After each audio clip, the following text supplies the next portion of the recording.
In this tutorial, I'll show you how to import an Excel file into Confluence using the Elements Spreadsheet app. By the end of this video, you'll know how to upload your Excel workbook, convert it into an editable spreadsheet, and collaborate with your team directly in Confluence. Start by signing in to your Confluence workspace and opening the page where you want to add your spreadsheet. Before importing your file, make sure the Elements Spreadsheet app is installed. If it's not available, ask your Confluence administrator to install it from the Atlassian marketplace.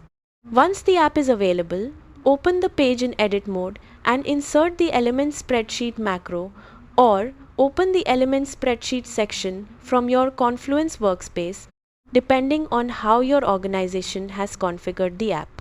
Next, choose Create New Spreadsheet or Create New Template. If you already have an Excel workbook, select the option to import or upload an existing file instead of creating a blank spreadsheet. Click Upload, browse to the Excel file on your computer and select it. The app will import your workbook and convert it into an editable Elements spreadsheet while preserving most of your worksheets, tables, and formatting. After the import is complete, review the spreadsheet to ensure your data appears correctly.